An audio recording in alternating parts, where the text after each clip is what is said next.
Bonjour, je suis ravie de vous retrouver. Donc cette année il y a un petit changement, je vais mettre cette vidéo dans toutes les vidéos, c'est une introduction qui prend de la place quand j'aborde votre étude astrale. Alors de quoi je vais vous parler? Donc vous savez que j'ai un seul but, c'est de démystifier le jargon astral. Et pour ce faire, je me sers d'images, de métaphores, d'exemples, et je me sers bien sûr de ce train. Donc je vais profiter de cette première vidéo. Après je passerai bien sûr à votre étude personnalisée, mais comme ça dans la première partie vous aurez au moins tous les outils de datation et tous les exemples dans cette première partie-là. Alors, quand nous parlons d'une planète rétrograde, alors bien sûr, il ne faut pas avoir fait Bac+10 pour comprendre ce que veut dire une planète rétrograde, mais pour vous, ça ne serait qu'un mot, ça n'a pas de sens. Par contre, si je vous dis que vous deviez prendre un train, oui voilà, ça y est, je commence les exemples.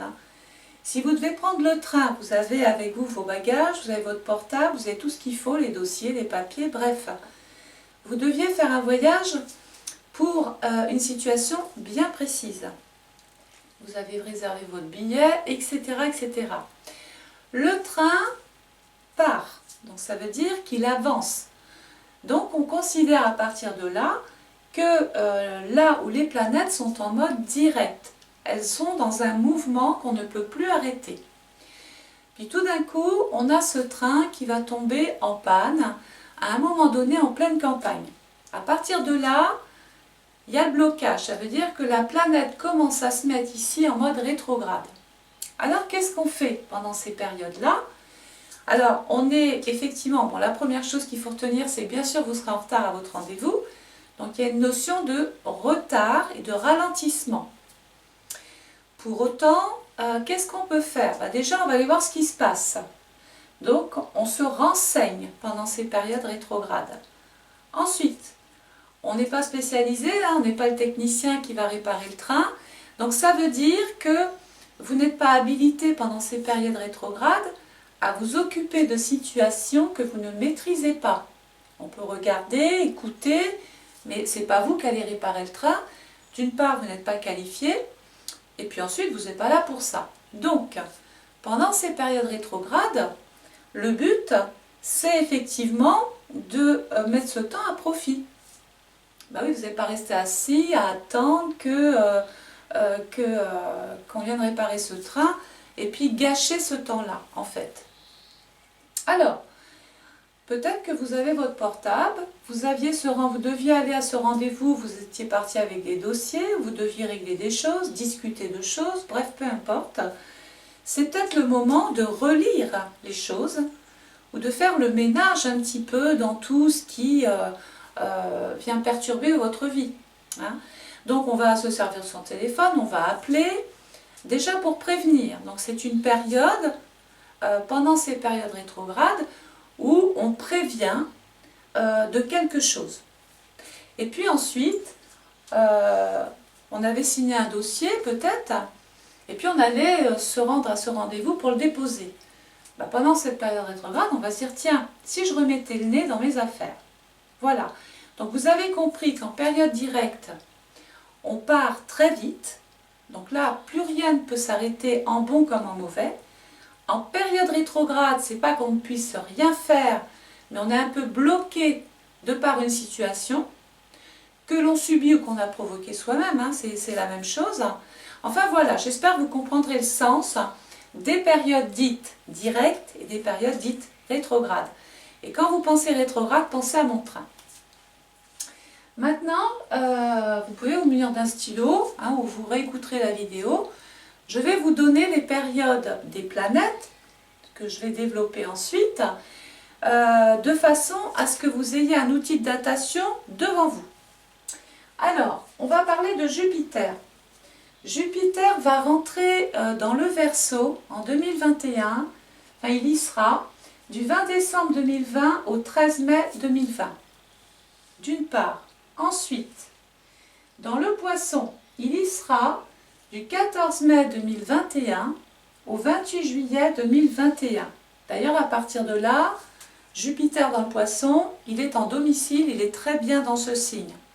Parce que rappelons-nous, pour qu'un événement soit bien vécu, il faut que la planète qui passe dans la maison soit acceptée par la maison, qu'il n'y ait pas un rejet, et il faut qu'en plus, cette planète s'entende bien avec le signe. Donc là, comme elle est en domicile, tout va bien.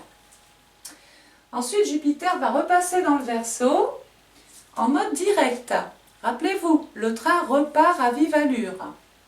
Du 29 juillet 2021 au 29 décembre 2021.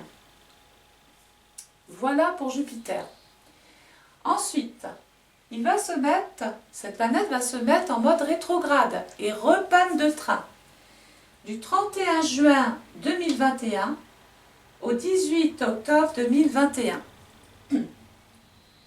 Et puis enfin pour finir, eh oui, il va faire un petit effet ping-pong avec Jupiter. Il repart en marche directe dans le Verseau du 19 octobre 2021 jusqu'au 29 décembre 2021. Voilà ce qu'il faut retenir de Jupiter. Rétrograde, on se rappelle de la panne du train. Direct, on se rappelle que le train repart à vive allure. Et on fait la même chose maintenant avec Saturne. Saturne dans le Verseau.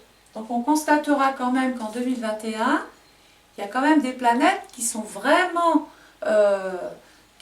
changé de signe. Donc ça va avoir un impact non seulement au niveau mondial, mais à petite échelle dans votre propre thème. Donc Saturne, du 18 décembre 2021 au 23 mai 2021, il est dans le Verseau. Et puis lui aussi se met en mode rétrograde du 24 mai 2021 au 11 octobre 2021. Rappelez-vous, panne de train. Il repart en marche directe, toujours dans le Verseau, du 19 octobre 2021 au 4 juin 2022. Donc là, Saturne en marche directe, il repart. Donc j'espère que vous avez mis à profit ces périodes rétrogrades pour permettre à votre voyage de se passer le mieux possible. Nous allons aussi maintenant voir Uranus, qui est passé dans le Taureau.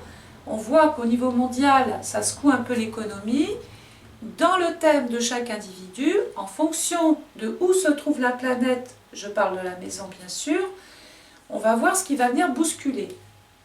Alors, Uranus dans le Taureau, il y est depuis le 15 mai 2018, il va y rester jusqu'au 25 avril 2026. Ensuite, Uranus dans le Taureau en mode direct, train réparé. Ouverture, opportunité, occasion, on va développer tout ça. Du 15 janvier 2021 au 20 août 2021. Ensuite, lui aussi va se mettre en mode rétrograde. Et oui, il y a du monde cette année, il va y avoir pas mal de pannes. Donc, du Uranus rétrograde, du 21 août 2021 au 18 janvier 2022. Donc ça c'est important que vous le notiez aussi parce que quand je vais aborder votre étude, vous aurez les datations. Pluton. Alors Pluton dans le signe du Capricorne, on dit que ce sont des planètes collectives, que ce soit Pluton, Uranus, Neptune. Oui, ces trois planètes-là sont collectives. Elles sont moins individuelles, on reçoit des énergies et on doit composer avec. Pluton dans le Capricorne, il y est du 27 janvier 2008, donc c'est pas d'aujourd'hui. Il va y être jusqu'au 20 janvier 2024. Donc ça c'est entendu, Pluton est là, il ne bouge plus. Mais lui aussi, en 2021, qu'est-ce qu'il va faire? Se mettre en mode panne. Donc période rétrograde de Pluton. Du 28 avril 2021 au 6 octobre 2021. Il va repartir en marche directe du 7 octobre 2021 au 29 avril 2022. Voilà pour Pluton. Nous allons maintenant voir Neptune. Neptune en Poisson, il est en domicile, il est très bien dans ce signe. Maintenant, on verra si dans votre thème, il est bien dans la maison. S'il y a tous les composants, si tout y est, ça sera juste formidable puisque, je vais en parler après, Neptune, il a une notion de « je vais enfin pouvoir passer du rêve à la réalité, je vais pouvoir mettre en pratique ce à quoi je songeais, ce à quoi je rêvais. Hein. » Donc Neptune dans le Poisson du 5 avril 2011 au 30 mars 2025. Oui, je vous ai dit, c'est une planète collective, donc lourde. Ça veut dire qu'elle ne bouge pas et que toute l'année, que ce soit Neptune, Uranus, Pluton, elles ont forcément un impact puisque elles ne bougent pas, elles n'avancent pas. Elles avancent, mais pas aussi rapidement que pourrait le faire Vénus, Mars, etc. ou Mercure. Neptune va se mettre en mode rétrograde, lui aussi, du 26 juin 2021 au 1er décembre 2021. Voilà. Donc là, vous avez quelque chose de précieux qui est un outil de datation. Et déjà d'emblée avec ça, vous connaissez les périodes sur lesquelles on fait les choses en période rétrograde et comment on doit les faire. Et puis après, comment se servir des périodes directes. Nous allons aborder la planète Mars. Alors Mars, c'est important, c'est la planète du Bélier. C'est une planète qui est en relation avec le printemps. C'est une planète aussi, on l'appelle le dieu de la guerre. Donc, pas que dans son sens propre, mais ça veut dire qu'il y a comme la nécessité de devoir se défendre. On peut devoir agir, quelquefois rapidement. On peut devoir bousculer des choses, prendre des initiatives, se lancer. Bref, vous avez compris qu'il y a une notion de mouvement avec Mars et que quelquefois, on est obligé de se défendre pour atteindre ses objectifs. Donc Mars dans le Taureau. Donc là, on est sur la partie économie. Hein, du 7 janvier 2021 au 5 mars 2021. Le problème, c'est que Mars est exilé, rappelez-vous. Donc s'il est déjà exilé dans ce secteur-là, c'est que déjà, il a peu de moyens de pouvoir agir. On lui retire ces moyens-là. Ça demande un double effort, une double énergie. Et il faut des fois batailler plus quand on doit agir sur les périodes dites exilées. Mars dans le Gémeaux, du 6 mars 2021 au 23 avril 2021. Nous savons que le Gémeaux, c'est un signe de communication, qui est en relation bien souvent avec le dialogue, votre façon de parler, de communiquer, d'écrire, d'échanger, peut-être même des fois de démarcher, de faire des choses en mouvement. C'est un signe d'air, donc c'est une période, on va dire, dynamique. Tout ce qu'on voit, c'est que Mars dans le Gémeaux, il y est très bien. Là, pour le coup, ça peut être une personne, une période, un lapsus, pour lancer des choses, se former, s'initier, puisque le Gémeaux, c'est l'intelligence. C'est le cerveau, c'est la pensée, c'est votre façon intelligente aussi de vous servir de vos mains. Et puis, le Gémeaux, c'est aussi la fratrie, c'est les proches, la façon dont on doit discuter avec ses proches, ses voisins ou ses collègues de travail. Mars dans le Cancer, du 24 avril 2021 au 11 juin 2021. Alors, Mars dans le Cancer, je regarde, il est en chute. Je vais mettre là parce que... Donc on se rappelle de quoi? On se rappelle qu'une planète, pour qu'elle soit à l'aise dans son action, il faut qu'elle soit reçue par le signe et bien par la maison. Bon ben là, ce n'est pas le cas. Mars dans le Cancer, pendant cette période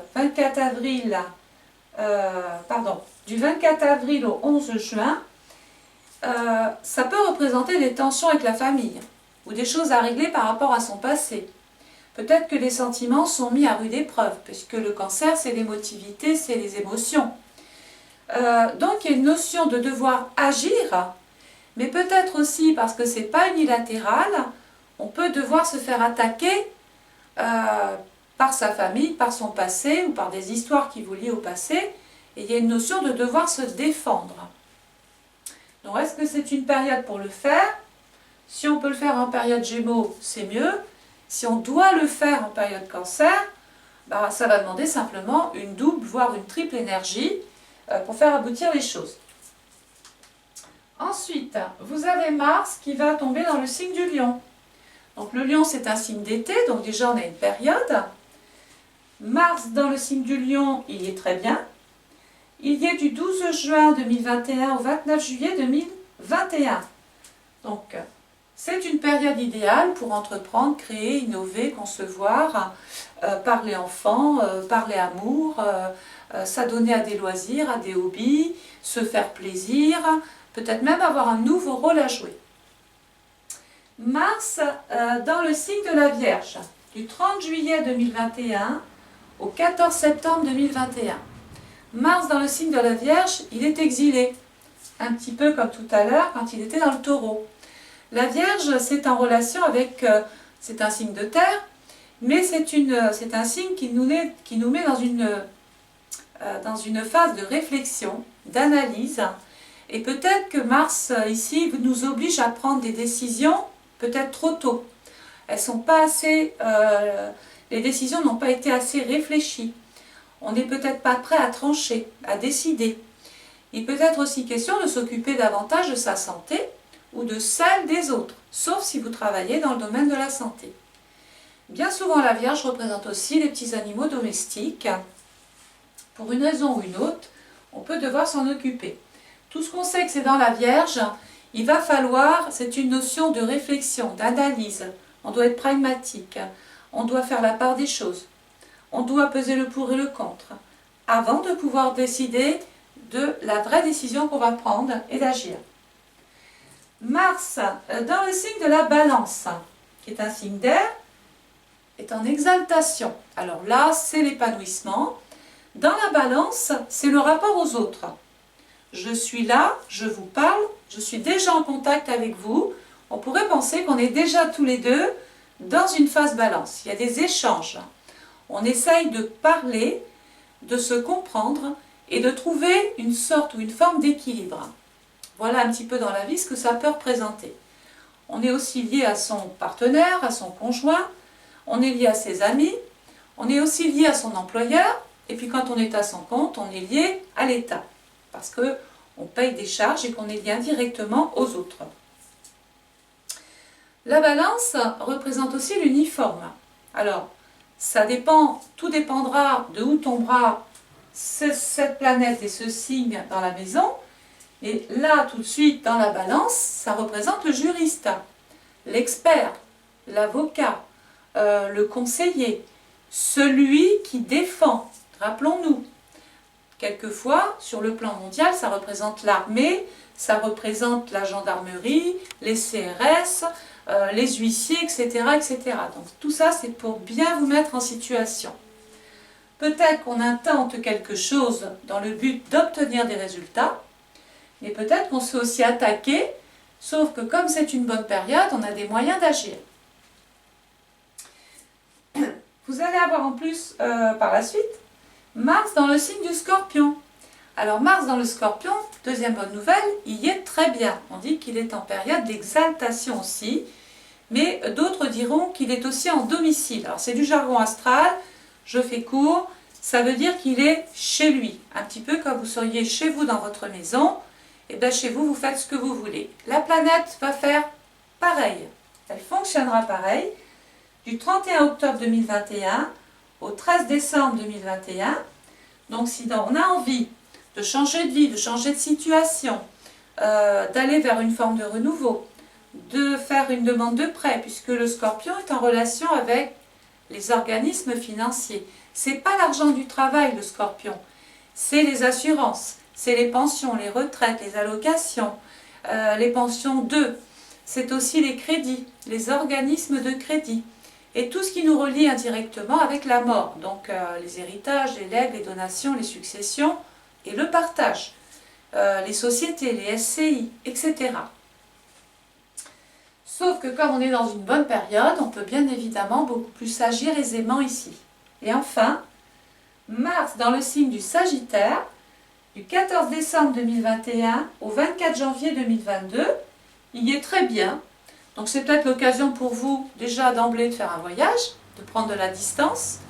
Mars, l'action, je décide de m'éloigner, je décide de m'évader, je décide de changer de cap, d'orientation.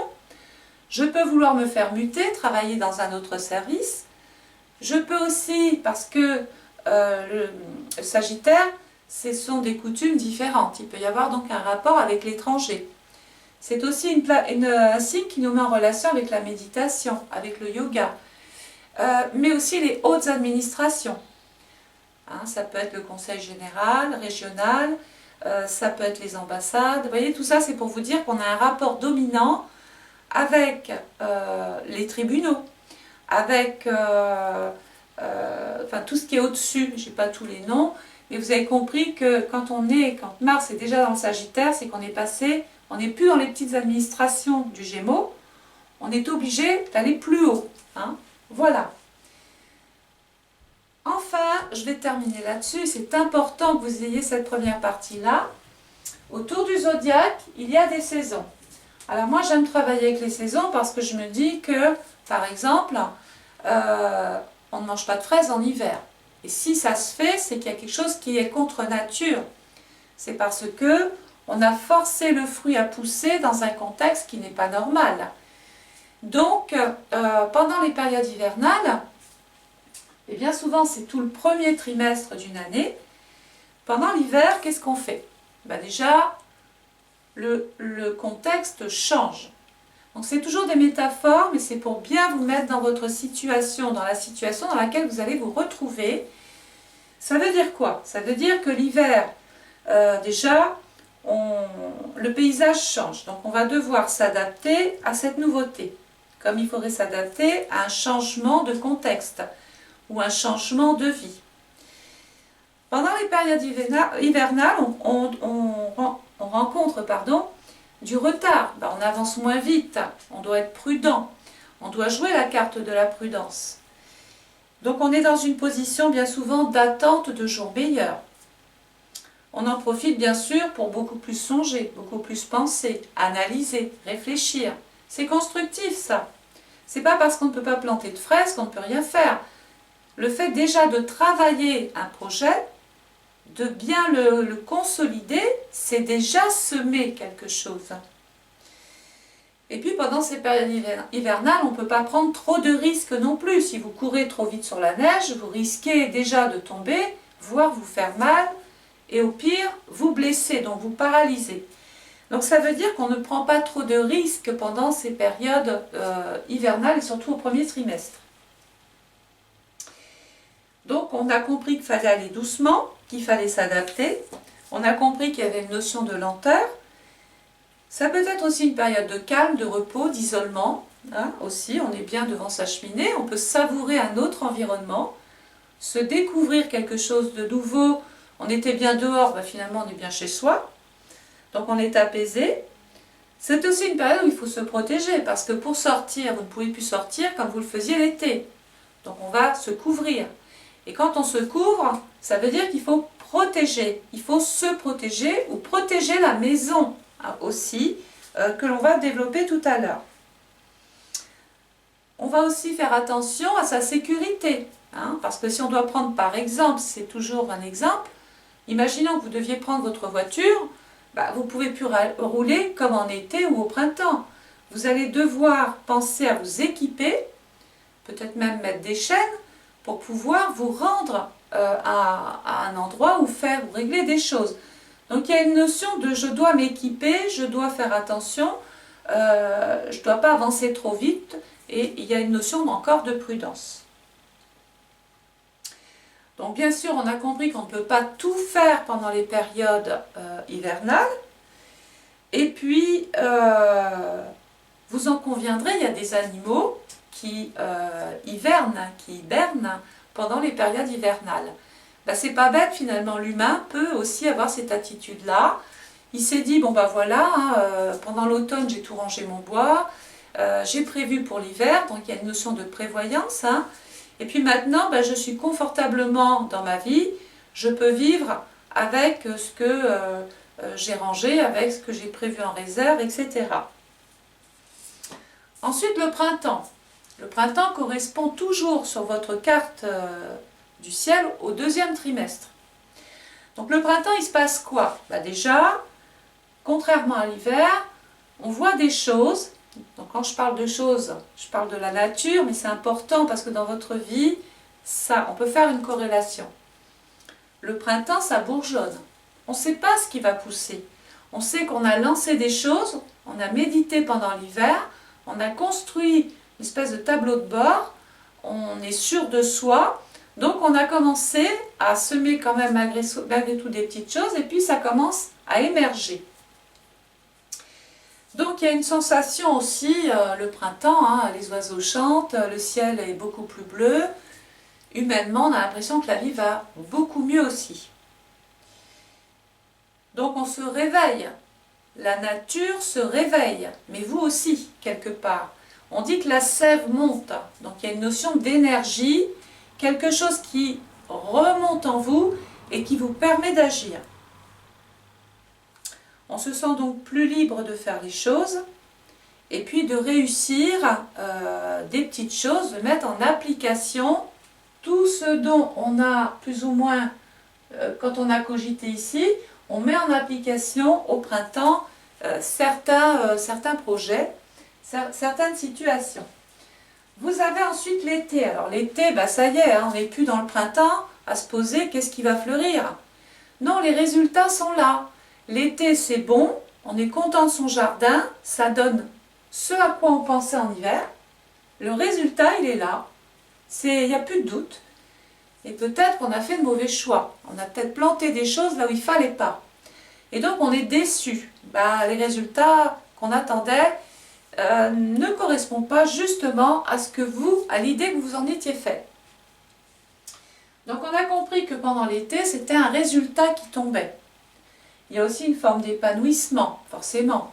C'est les vacances, on a un état d'esprit qui est beaucoup plus libre, on se sent plus serein, on se sent mieux. Même au niveau du corps, on ressent une espèce de régénération, il y a de l'énergie qui remonte. Et puis enfin, pour terminer, l'automne. Alors l'automne, les feuilles tombent.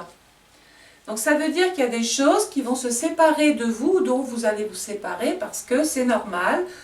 On est arrivé au bout de quelque chose et c'est une fin naturelle. Hein. Mais aussi, c'est aussi le moment de récolter, de ramasser, de ranger, de protéger encore. Pourquoi? Et surtout de récolter, comme je viens de le dire, parce qu'on va vite retomber dans l'hiver qui suit, et là ce sera trop tard. Donc si on n'avait pas fait des choses au préalable avant, c'est la dernière période, donc le 4e trimestre, pour pouvoir justement encore le faire. Et c'est peut-être le moment de récolter ce qu'on a plus ou moins cogité ici. On est passé à l'acte ici, on a eu des résultats, et ici, c'est la récolte. Ça, c'est la chronologie normale, quand tout se passe bien. Mais ce n'est pas unilatéral et ce n'est pas toujours dans le bon sens. On a peut-être mal cogité ici, on a mal envisagé la situation, on a donc forcément mis ses pensées en action, on a semé mais ça bourgeonne mais on ne sait pas encore, et puis là bah, on est un peu déçu du résultat, ce n'était pas le résultat escompté. Donc résultat ça a des conséquences puisqu'on ne peut pas récolter vraiment tout ce qu'on voulait ici. On va récupérer des choses, mais ça ne correspond pas à ce gros bouquet de fleurs qu'on pensait faire. Hein. Il va être un petit peu plus diminué, mais ça on ne le saura que très vite à travers votre vidéo qui va suivre derrière. Voilà, cette année c'était important que je fasse ce premier chapitre-là pour l'isoler un petit peu de l'interprétation que je vais faire maintenant de votre étude astrale 2021.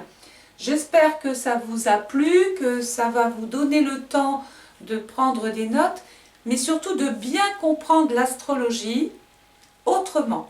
C'est un petit peu le but. Donc on ne perd pas de temps, je vous retrouve tout de suite.